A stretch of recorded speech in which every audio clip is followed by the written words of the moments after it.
What's going on, everybody? I'm Ken from RevenueZen, and today we're going to talk about a question that I hear often.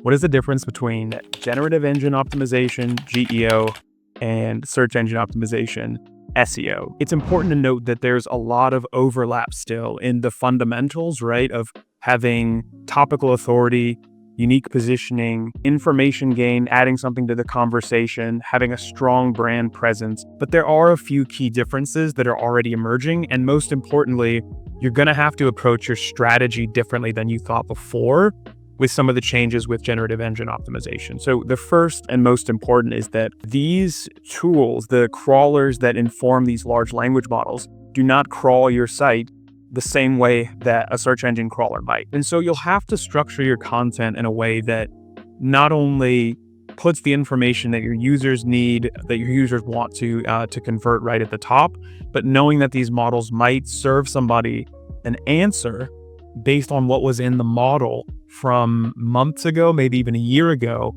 is a key consideration. The second thing is just you can't count on people clicking through to your website like you used to. So Google has already been making updates with their rich snippets and the search engine results that have taken away some of the ability for your content to get seen and people to click through. Up next is content structure. And this is one of those areas where these kinds of tactics did matter before. So you might, if you had a journalism background, you've probably heard, don't bury the lead. Well, you might be able to, in traditional search, or if you're posting content on LinkedIn, get away with being a bit silly or telling a joke or maybe being a little bit longer winded to guide the guest or your reader through a little adventure, a content adventure. But now, again, if you have the crawler for the model, the large language model that is going maybe not as far or not searching the pages frequently or crawling the pages frequently, then having information written at the top of the piece of content or in a really accessible way, not behind any sort of JavaScript, structuring FAQ style content in a way that has a clear delineation of this is the topic, this is the question, and this is the answer, really clearly and concisely defined, that snackable content.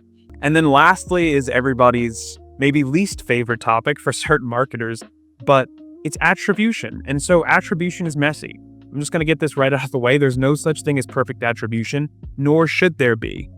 It's a tool. It's a data point like everything else to make really good decisions and de-risk your investment as a business. Those are the major differences between GEO and SEO, what I'm seeing and what I'm doing for RevenueZen each and every day.